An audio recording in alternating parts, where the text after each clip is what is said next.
하겠습니다. 하나님 말씀은 야고보서 4장 13절에서 17절까지 말씀입니다. 야고보서 4장 13절에서 17절까지 말씀입니다.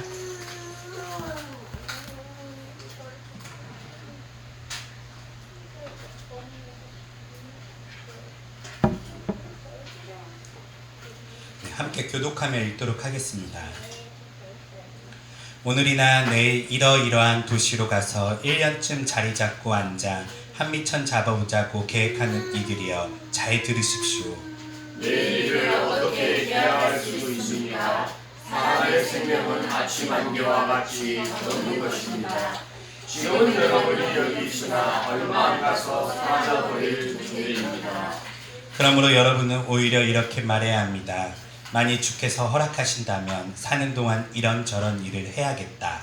그런데도 여러분은 마음대로 계획해버리고 자랑을 늘어놓습니다.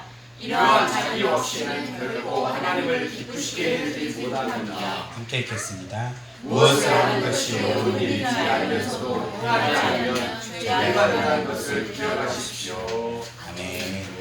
오늘 말씀은 주께서 허락하신다면 이라는 말씀으로 하나님 말씀 전하도록 하겠습니다. 벌써 한 3주 가까이 된 것 같네요. 2주 전에 우리가 야고보서 말씀을 먼저 앞선 말씀을 보았었어요. 앞전 말씀에서 우리는 율법이 말하는 것은 곧 무엇을 말한다고 우리가 배웠었죠? 이웃을 사랑하는 것이라고 배웠었어요.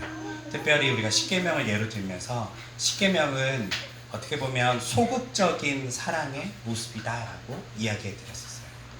무엇을 적극적으로 사랑하는 것에 대해서 하나님께서 우리에게 말씀하신다면 어쩌면 여기 있는 사람들 중에 어떤 사람은 그것을 따라올 수 있는 사람도 있고, 또 어떤 사람은 그 말씀을 따라오기 어려운 사람들도 있을 거예요.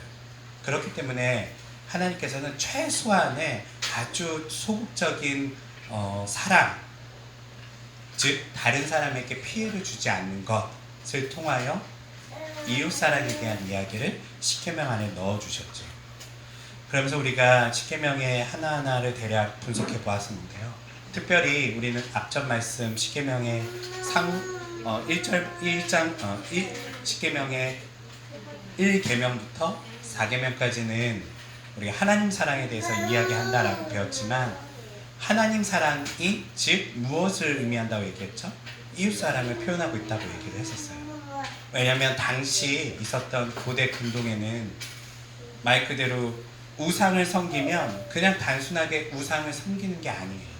우상을 섬기는 즉시 누가 피해를 보게 되냐면 우리의 이웃들이 피해를 보는 거죠. 특별히 그 이웃들 중에서 가장 많은 희생을 당한 사람들은 사회적인 약자들이었어요. 어린 아이들이었고, 그리고 여성들이었고, 혼자 사는 사람들이었고, 장애가 있는 사람들이었고, 이런 사람들이 가장 먼저 우상의 제물이나 우상에 의해서 자신의 인권이 완전히 파괴되는 이런 일들이 당시 고대 근동사회에 있었다는 것이죠. 그것을 하나님께서 보시고 나서 그냥 단순하게 너희는 나만 믿어 라고 하는 것이 아니라, 너희가 우상을 섬긴다면 너희의 이웃은 고통받게 될 것이다. 그렇기 때문에 너희는 우상을 섬기면 안 돼. 우상을 만들지 말고 너는 나만 섬기라는 얘기는 그것을 통해서만 오직 이웃이 고통받지 않고 행복하게 살 수 있다는 것이 바로 십계명에 들어있는 하나님의 말씀의 정신이라는 것이죠.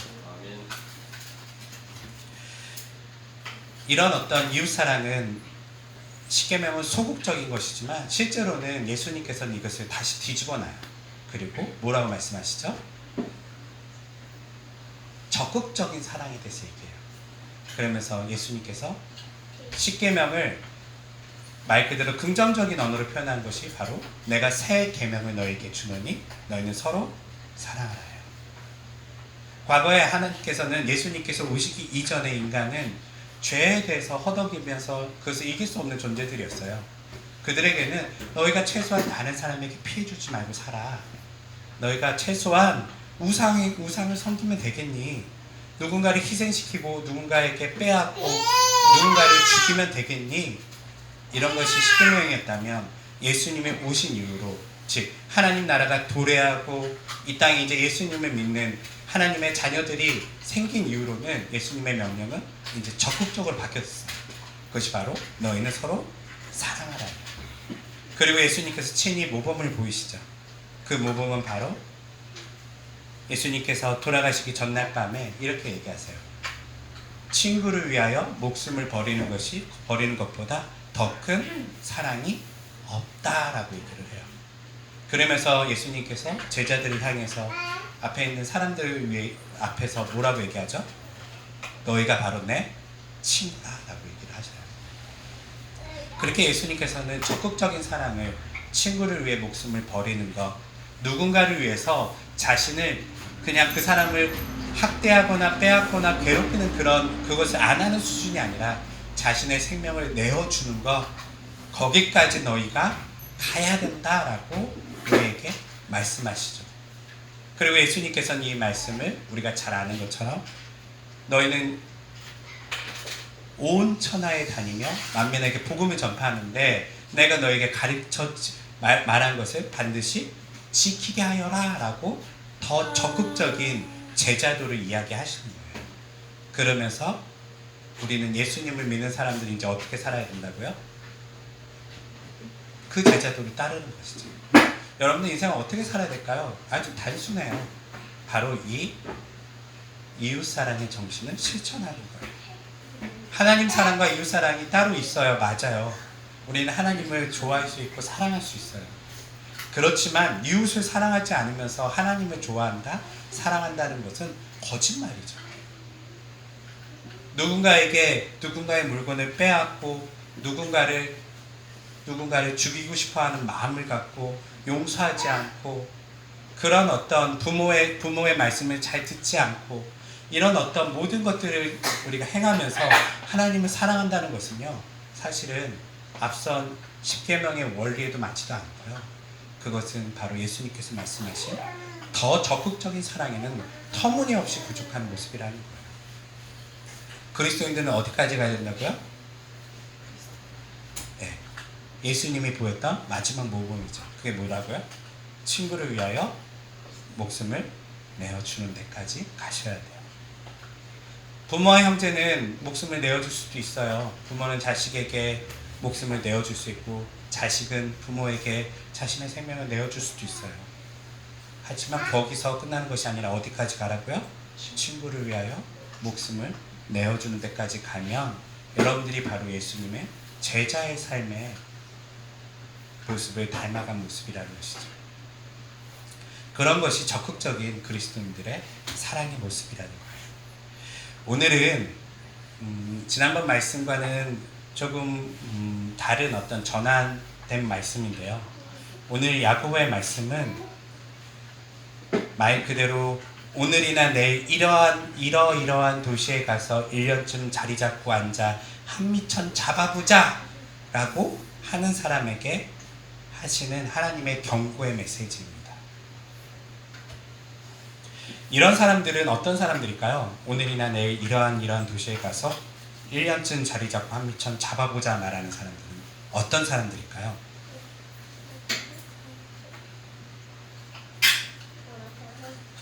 어떤 사람이 이런 얘기 할 것 같아요?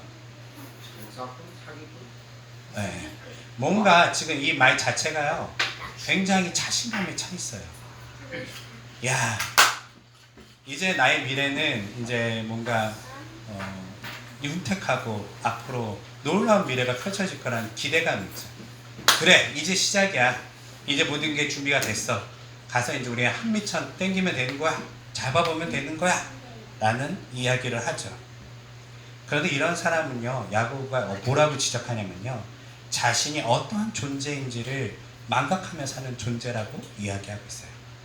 망각이 뭐냐면 잊어버리는 거예요. 우리 어린아이들, 망각이라는 단어가 뭐라고요? 잊어버리는 거예요. 네. 그것을 망각이라고 얘기를 해요. 제가 그런 단어를 많이 써서 우리 아이들이 가끔 물어보더라고요. 그게 무슨 말이냐고. 네. 존재는 뭘까요? 존재. 네. 존재.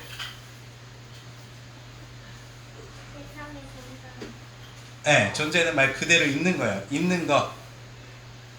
그러면 함께 만들어 볼게요. 망각하는 존재는 뭘 자꾸 잊어버리는 어떤 사람을 얘기하는 거예요. 잊어버리고 있는 그것을 이야기하는 거예요.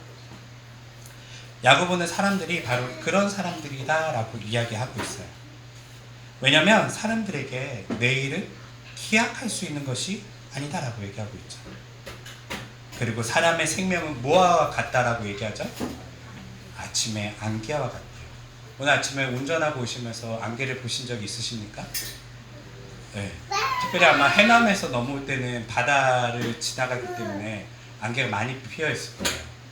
안개가 아침이 되면 일교차가 있으면 완전 이렇게 뿌옇게 보이죠. 그런데 이 안개는 언제 없어지죠? 네, 해가 뜨고 좀 따뜻해지면 이제 없어져요.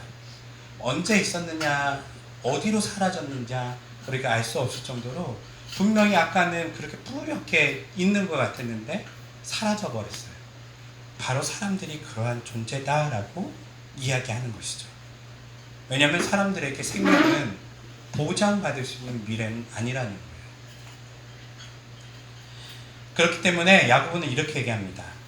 만약 사람들이 자신의 계획을 말해야 한다면, 만일 주께서 허락하신다면 사는 동안 이런저런 일을 해야겠다고 말해야 한다라고 이야기하고 있죠.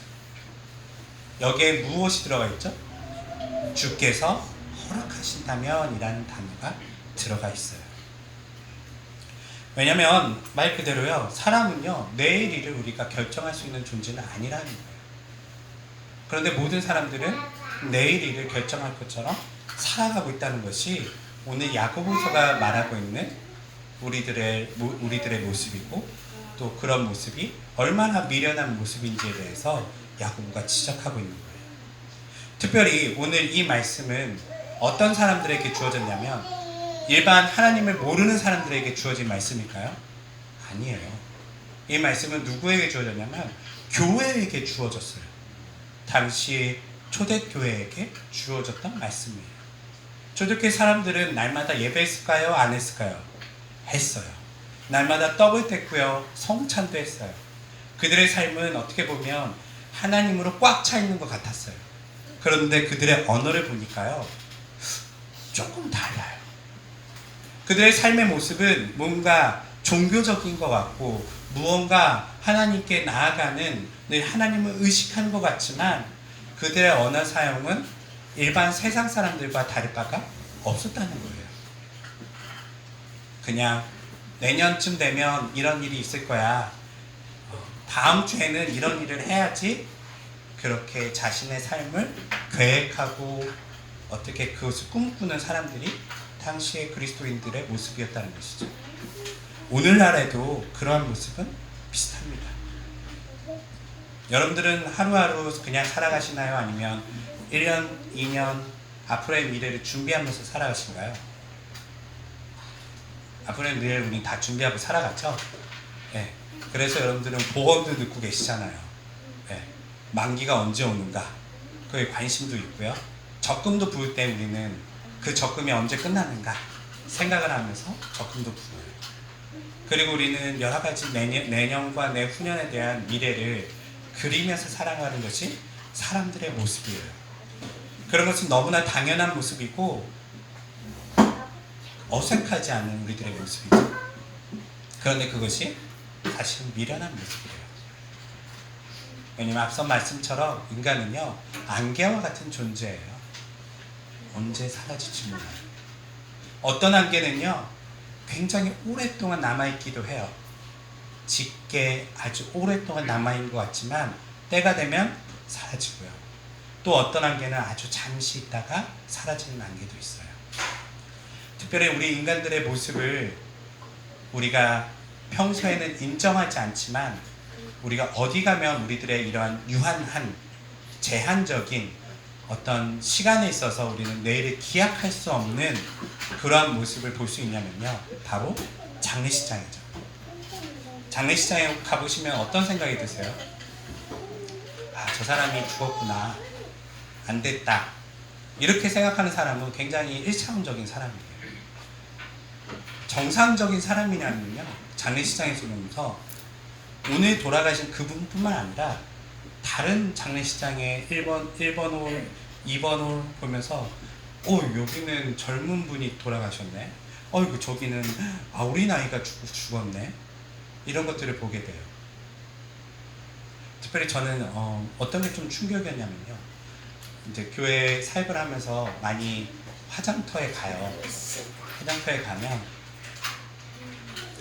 너무나 슬픈 모습들을 많이 봐요.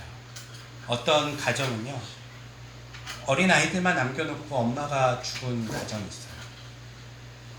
때로는 그 영정사진을 보면 아직 진짜 어린 아이인데, 아직 초등학교밖에 안 간 아이인데 그 아이가 죽은 사진이 있는 것도 보아요.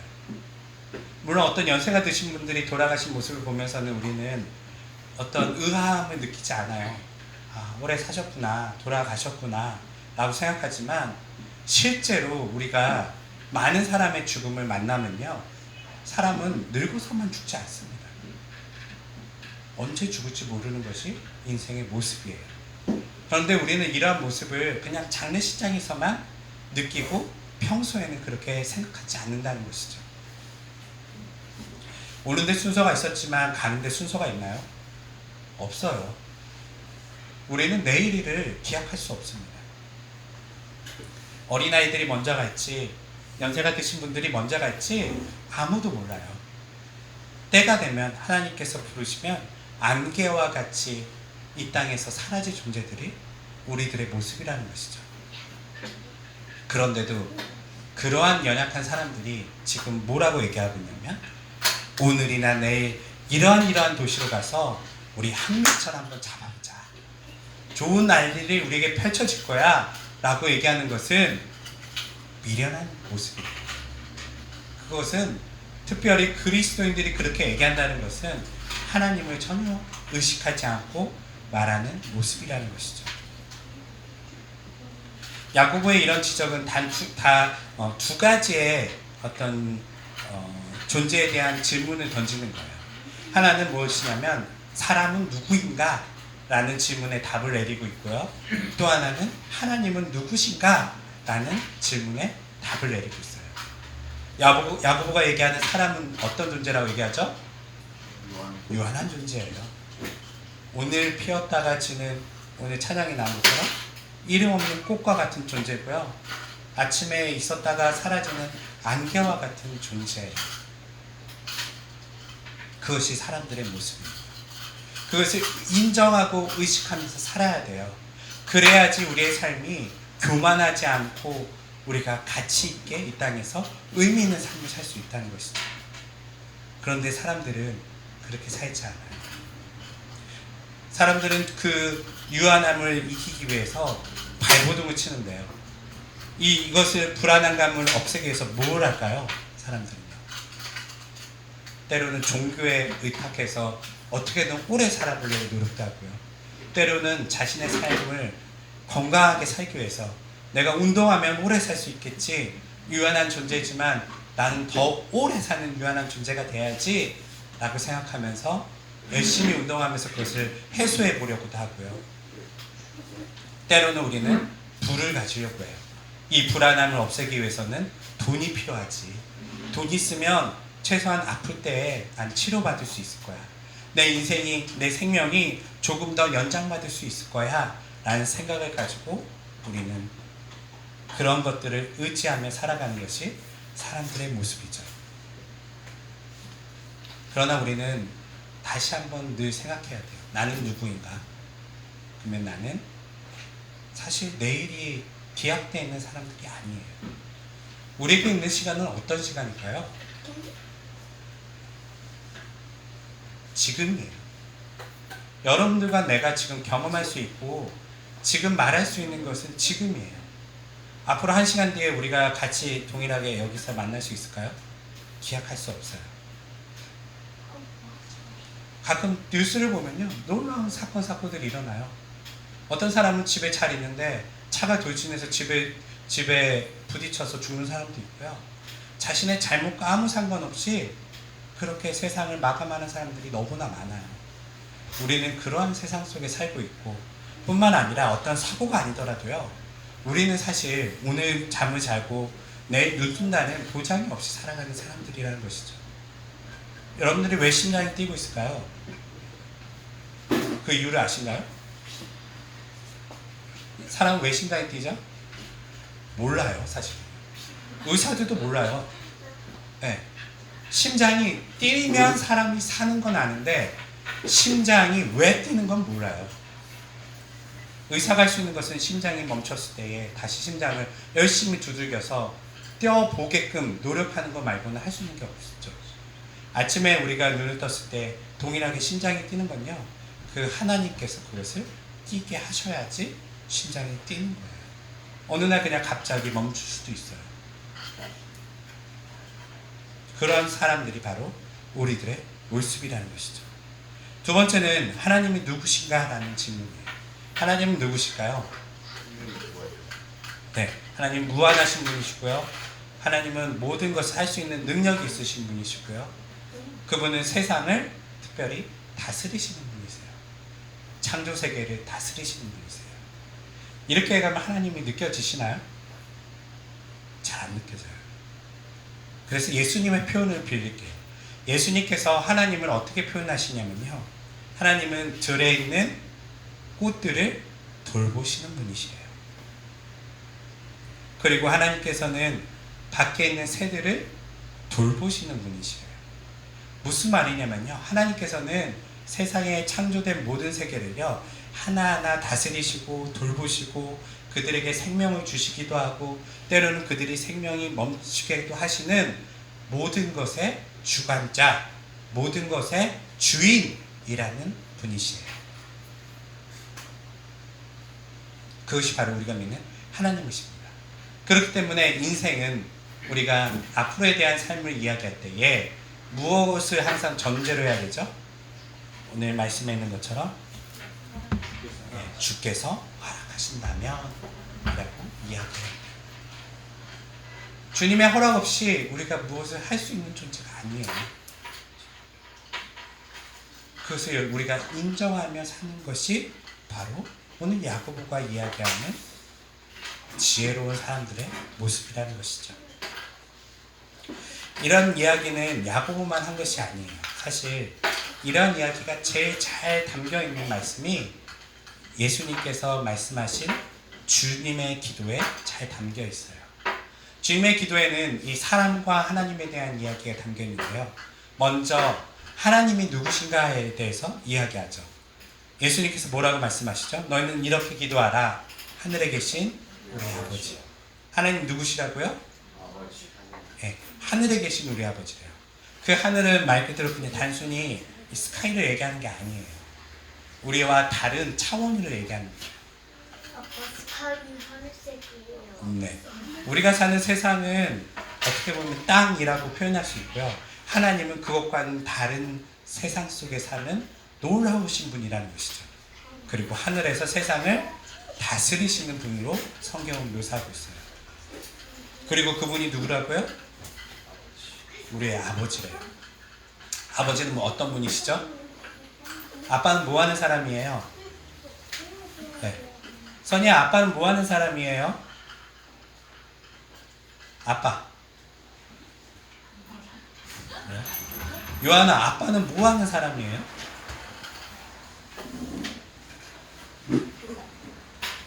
몰라요? 네. 아빠는 다스리는 사람이에요. 아빠는 돌보는 사람이에요.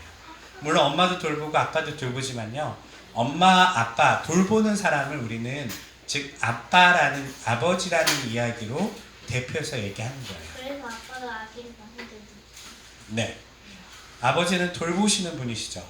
그래서 아버지는요, 말 그대로 세상, 우리와는 다른 세상에 있으면서도 우리를 아주 세심하게 돌보시는 분이 바로 하나님 아버지시죠. 이렇게 하나님이 누구신가에 대해서 예수님은 먼저 이야기하고 기도를 시작해요. 그리고 나서 인간에 대해서 이야기하는데 그 인간은 누굴까요? 예수님의 기도에 보면요, 인간은 하나님에 대한 이야기를 막 한 다음에 갑자기 굉장히 인간적인 기도를 해요. 예수님의 기도에서요. 그게 뭐죠? 한번 해볼게요. 하늘에 계신 우리 아버지, 이름이 거룩히 여김을 받으시오며 나라에 나오시며 뜻이 하늘에서 이룬 같이 땅에서도 이루어지라. 오늘날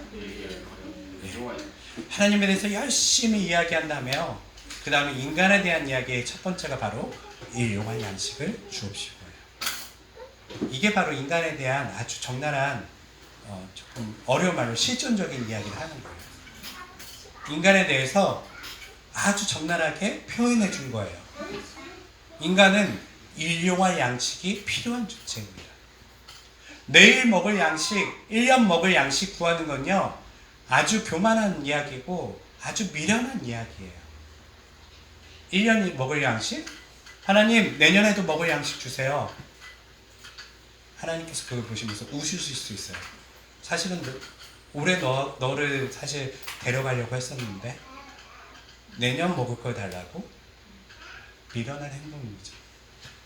우리에게 필요한 시간은 뭘까요? 바로 오늘이에요. 하나님, 나 지금 배고파요. 나 오늘 먹을 거 주세요. 오늘밖에 나는 사실은 기약할 수 없는 존재예요. 그것을 고백하는 것이 주기도문의 바로 인간에 대한 이야기죠. 뿐만 아니라 인간은 어떤 존재냐면요, 먹어야 되는 존재예요. 얼마나 유한한 존재냐면요, 인간은 하루에 한 끼라도 안 먹으면요 살기 힘든 존재예요. 하나님이 만든 창조 세계 중에 굉장히 연약한 존재예요. 한번 생각해 봅시다. 하나님께서 만드신 세상을 바라봤을 때 인간보다 오래 사는 게 많아요? 오래 살지 못하는 게 많아요? 네, 오래 살지 못하는 게 많은 것 같지만요, 실제로 우리 눈에 많이 보이는 건 오래 사는 것들이에요. 특별히 파란 나무들 한번 보세요. 우리보다 오래 살아요. 물론 다양한 생물들은 우리보다 오래 못 사는 애들도 있지만요, 우리가 잘 아듯이 우리는 거북이보다도 못 살아요. 제가 늘 그런 얘기를 해요. 거북이 키우면 안 돼. 거북이 키우면 거북이가 더 오래 살아요. 아니, 우리가 뭔가 키우려면 최소한 그거보다 오래 살아야지 그걸 돌봐줄 수 있잖아요. 근데 내가 죽어도 거북이 남아있어요. 네. 그런 존재가 바로 인간이에요. 그럼 차라리 강아지 키우는 게 낫겠죠? 아니에요? 네. 인간은 그렇게 오래 살지 못해요. 나무만 보더라도요, 그냥 산에 가면 나무들 웬간해서 안 죽어요. 네. 우리가 막 괴롭히거나 어떤 병충해에 걸려서 죽지 않으면요, 최소 기본적으로 100살 이상씩 살아가요. 네. 여러분들이 보고 있는 세상은요, 대부분 다 우리들보다 오래된 존재들이에요. 그런데도 우리는 천년 만년 살 것처럼 이야기하죠. 제가 제일 재밌는 그 인간의 어떤 교만이 담겨 있는 게 두 가지가 있어요.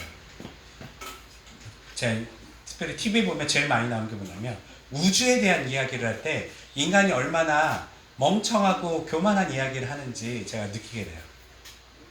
우주를 연구하면 사람이 뭘 느껴야 되냐면, 우주를 딱 봤을 때 저 별은 몇 년도 언제 생겼다고 얘기를 하죠? 우리가 보고 있는 별이요? 최소한 1억 광년, 1만 광년, 몇 광년이에요. 빛의 속도로요. 이미 우리가 보고 있는 것은요, 과거, 한참, 고려시대, 삼국시대, 그 이전 시대, 인간이 존재하기도 이전에 있었던 시대의 빛을 우린 보고 있는 거예요. 그걸 보면서 우린 뭘 느껴야 될까요? 야, 저 우주의 시간 속에 우리는 진짜 한 점과 같은 존재구나. 그러면서 겸손해져야 되는데요. 자, 이제 재밌는 건 이제 우주를 연구하고 개발하는 사람들을 보면요, 반대로 가요. 우주를 보면 겸손해져야 되는데, 우주를 보면 인간의 탐욕을 부려요. 저 달에 가서, 저 화성에 가서 우리가 자원을 캐고 우리가 유한하지 않게 더 오래 살 수 있게끔, 더 인류 문명이 더 오래 지속될 수 있게끔 우리가 저 우주를 개발해야 되겠다. 맞는 말 같은데 되게 넌센스 같은 이야기예요. 네. 우주를 보면서 우리는, 야, 인간은 그렇게 점과 같은 존재구나.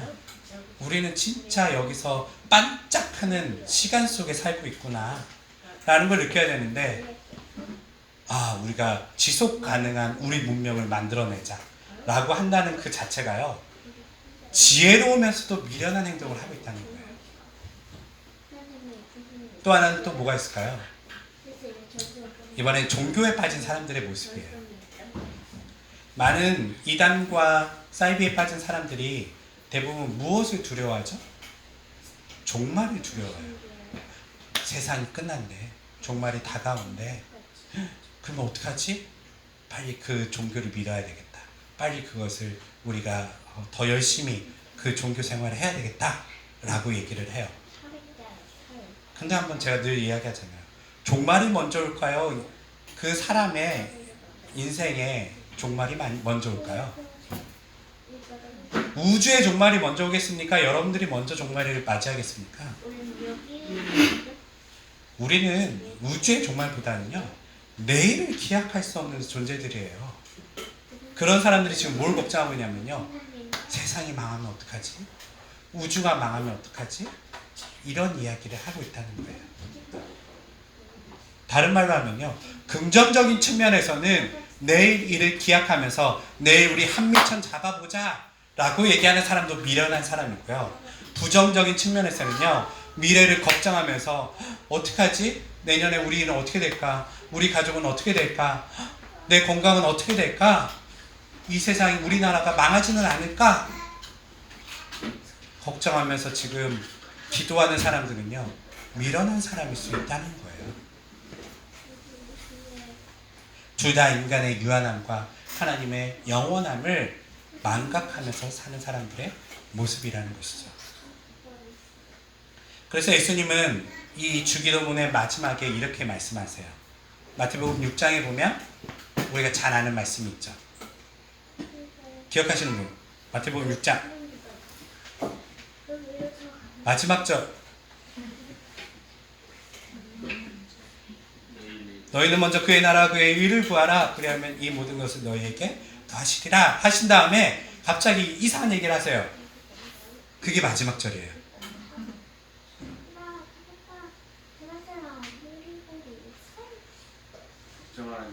그쵸?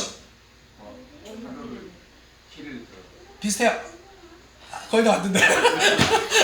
내일 일은? 얘들아, 걱정하지 마라. 근심하며 걱정하는 사람에게 예수님께서 하신 말은 내일은 내일 걱정해도 된다 라고 말씀하세요. 그게 바로 사람들의, 예수님께서 말씀하신 지혜로운 모습이에요. 그런데 우리는 그렇게 살지 않아요. 야고보는 사실은 긍정적으로 떠들고 있는 사람들한테 지적했지만요, 예수님은 반대로 부정적으로 걱정하면서 내일 일을 근심하는 사람들에게, 얘들아, 하나님이 어떤 분이신데 너희들이 내일 일에 대해서 걱정하니? 걱정하지 마 라고 이야기하는 거예요. 그렇습니다. 바로 우리는 이것을 통해서 배워야 돼요. 부정적이든 긍정적이든 우리는 미래에 대해서는 알 수 없는 사람들이에요. 내일 일에 대해서 걱정할 필요가 있을까요? 없어요.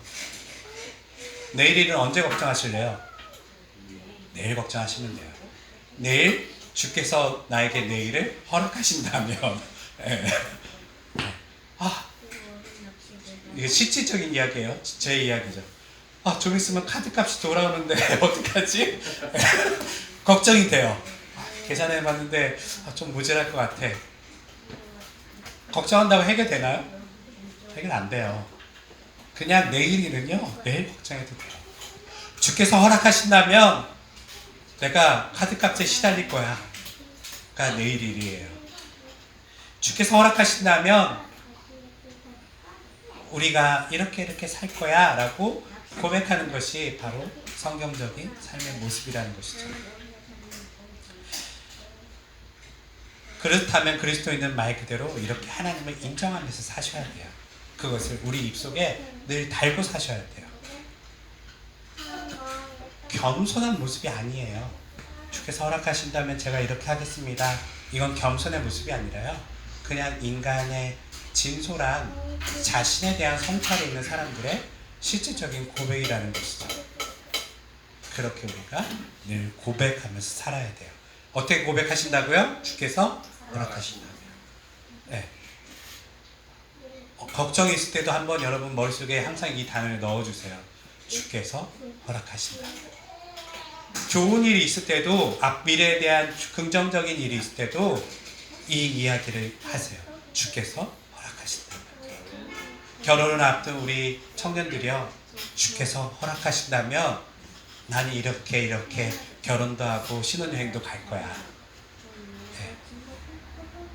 우리 미래를 꿈꾸고 있는, 학업을 꿈꾸고 있는 우리 청소년들에게는 주께서 허락하신다면 나는 이런 학교를 가고 싶고, 나는 이런 직업을 갖고 싶어.